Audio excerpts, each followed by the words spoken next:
and welcome along to another Shearer Smokes. And you join me in Grangemouth just as the sun appears from behind the clouds. Still a wee bit overcast, but it's fine.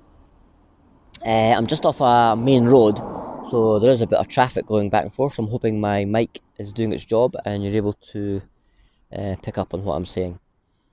Of course, you can't help but notice the Spitfire behind me. It is a life-size replica. And of course leads to the question, why is it here?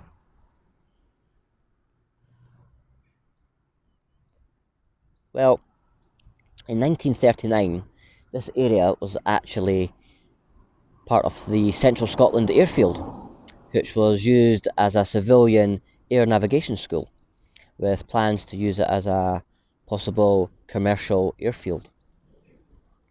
But in 1940, obviously, World War II was looming, and it was quickly taken over and decided to be used as a Spitfire training ground.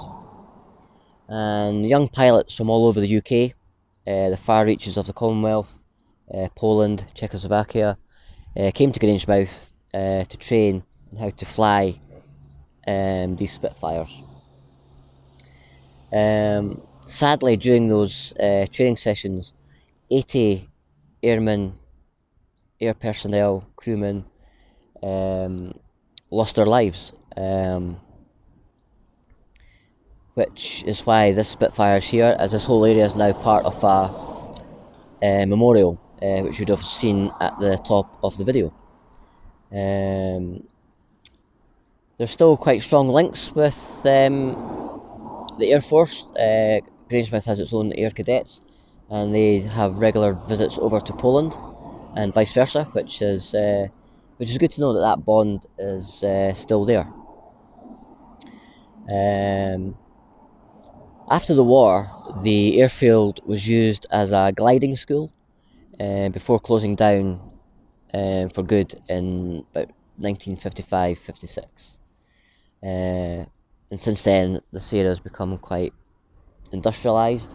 But thankfully, this part here has been kept as a memorial, and it was like, I think 2013, was when this was all unveiled. So yeah, it's got quite a nice bit of history behind it in this area. In fact, some of these streets round about are actually built on what would have been the original runways, as extra runways were built because of the Spitfires.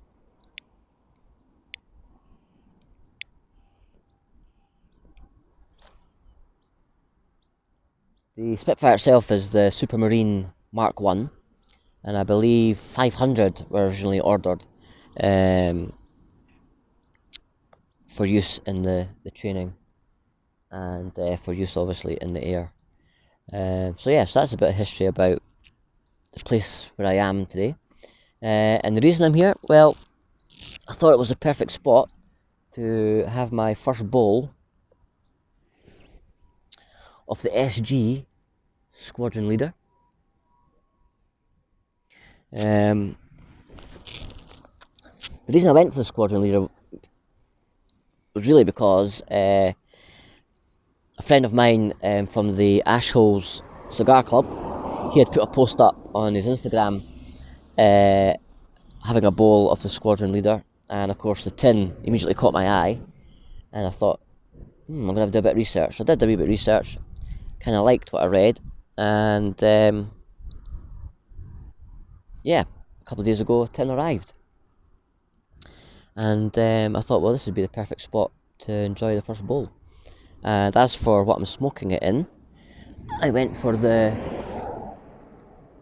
Mahogany Miton from AP Donovan. Yeah, so it's been so far a nice experience. I did a bit of research, and well, the first thing I found out, of course, is that Squadron Leader is one of the most, or I think it's like the third most reviewed tobacco. So there's a good chance that quite a few of you have tried it already. So I apologise if I'm going over a few points that you already know, but being a first time user of tobacco, I found it quite interesting. So yeah, so the tobacco itself is made up of bright and dark Virginias, some Turkish leaf, Latakia, blended together.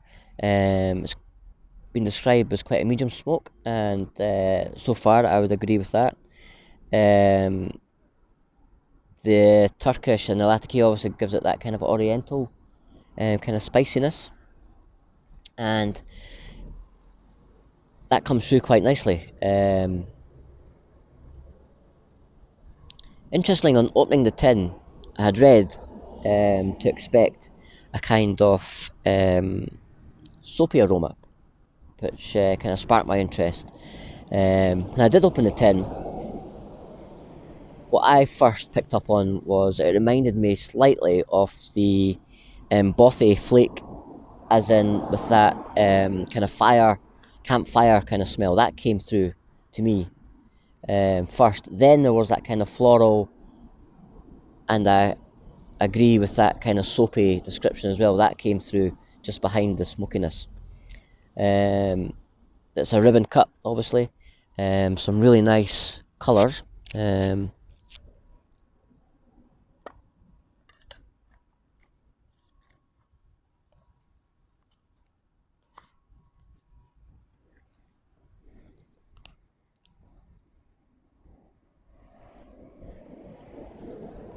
When I opened the tin, wasn't overly moist. And I just took a wee pinch out, laid it on the tin lid, and just set up the camera. And while I'd done that, it was ready to pack, and it was fine.